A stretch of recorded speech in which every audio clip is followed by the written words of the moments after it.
kasih karunia, rahmat, dan damai sejahtera dari Allah Bapa dan dari Tuhan Yesus Kristus kiranya menyertai saudara-saudara sekalian. Amin. Saudaraku yang dikasihi Tuhan Yesus Kristus, marilah kita mendengar firman Tuhan yang diangkat dari Ulangan pasal 16 ayat yang ke-13 hingga ayat yang ke-17. Demikian bunyinya. Hari raya Pondok Daun haruslah kau rayakan 7 hari lamanya. Apabila engkau selesai mengumpulkan hasil tempat pengirikanmu dan tempat pemerasanmu, haruslah engkau bersukaria pada hari rayamu itu. Engkau ini dan anakmu laki-laki serta anakmu perempuan, hambamu laki-laki dan hambamu perempuan, dan orang Lewi, orang asing, anak yatim, dan janda yang di dalam tempatmu. 7 hari lamanya harus engkau mengadakan perayaan bagi Tuhan Allahmu di tempat yang akan dipilih Tuhan. Sebab Tuhan Allahmu akan memberkati engkau dalam segala hasil tanahmu dan dalam segala usahamu, sehingga engkau dapat bersukaria dengan sungguh-sungguh. 3 kali setahun setiap orang laki-laki di antaramu harus menghadap ke hadirat Tuhan Allahmu, ke tempat yang akan dipilihnya, yakni pada hari raya roti tidak beragi, pada hari raya 7 minggu, dan pada hari raya Pondok Daun. Janganlah ia menghadap hadirat Tuhan dengan tangan hampa, tapi masing-masing dengan sekedar persembahan sesuai dengan berkat yang diberikan kepadamu oleh Tuhan Allahmu. Demikian pembacaan firman Tuhan. Saudara-saudara, 3 kali setahun setiap orang laki-laki di Israel harus datang menghadap hadirat Tuhan di tempat yang akan dipilihnya.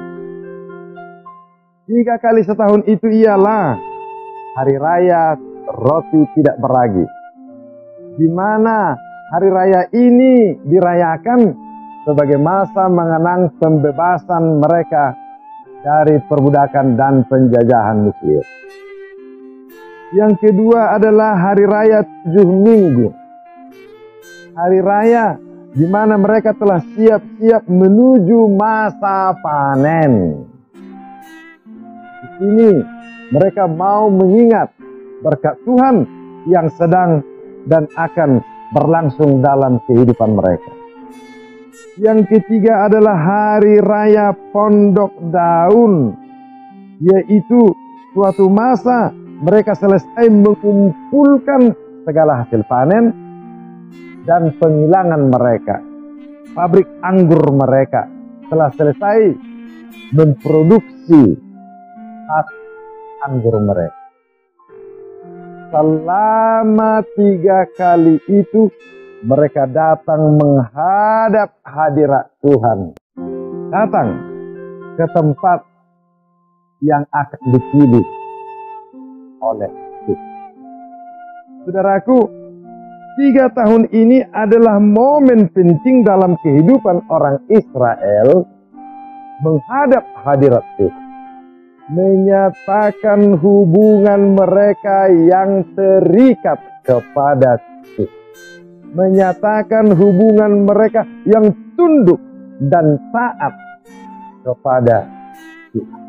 Itu rutin dilakukan. Datang dari seluruh tempat, dari seluruh dunia, dari segala tempat ke tempat yang dipilih oleh Tuhan.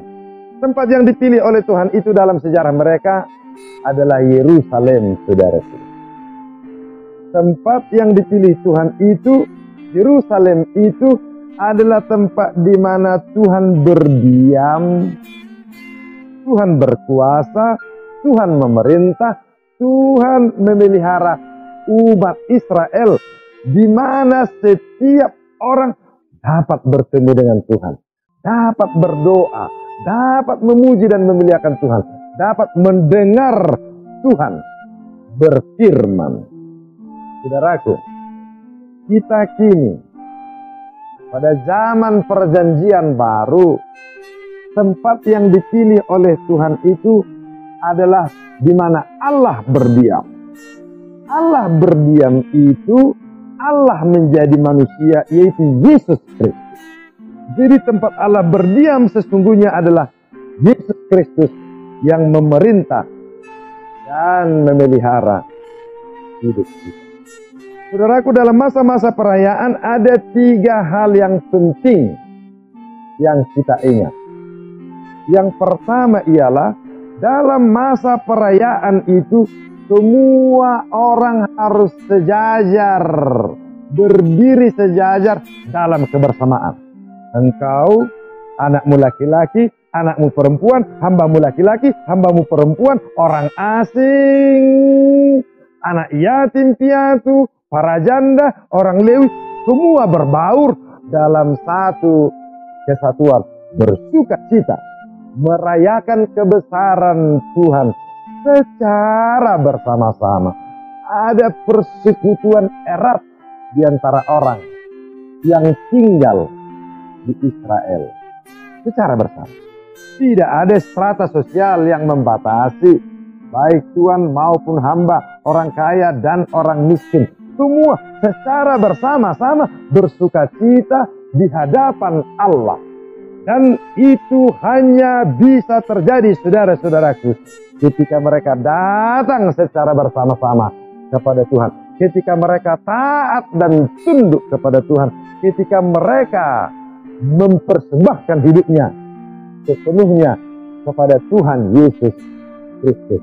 Kita tahu, saudara-saudara, perbedaan cenderung membawa perpisahan.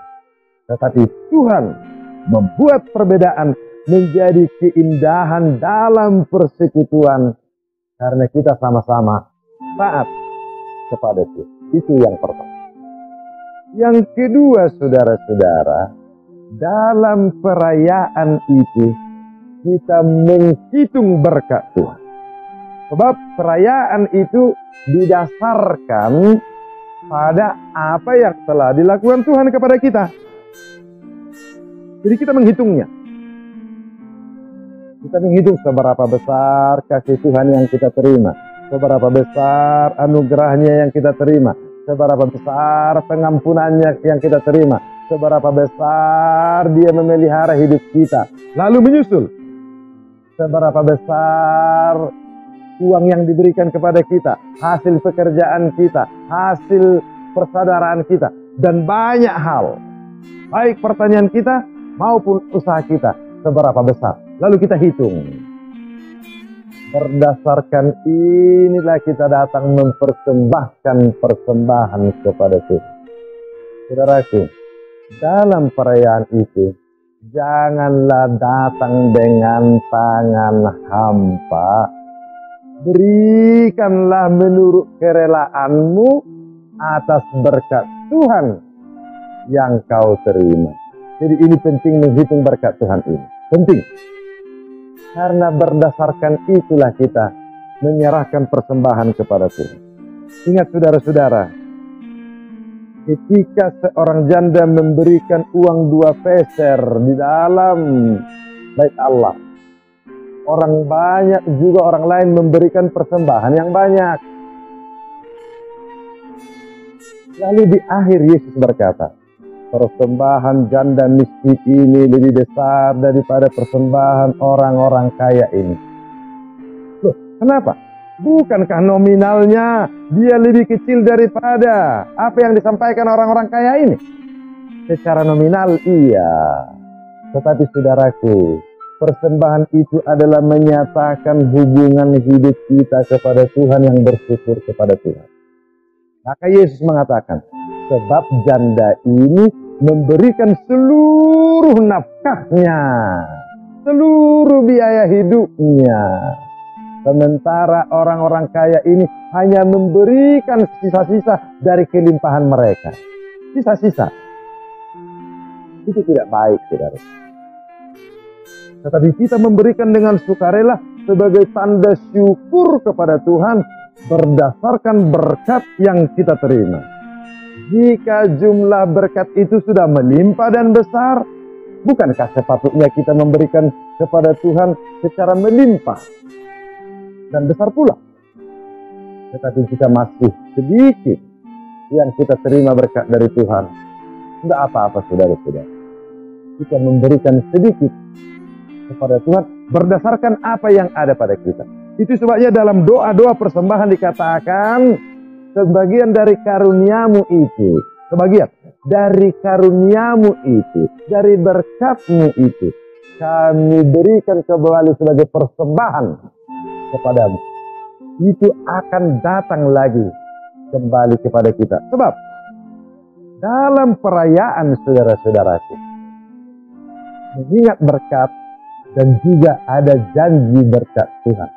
Aku akan memberkati hasil pertanianmu dan segala usahamu. Jadi di dalam hadirat Tuhan itu ada syukur atas berkat Tuhan, tetapi juga ada pengharapan atas berkat Tuhan yang akan datang. Jadi berjalan itu untuk apa?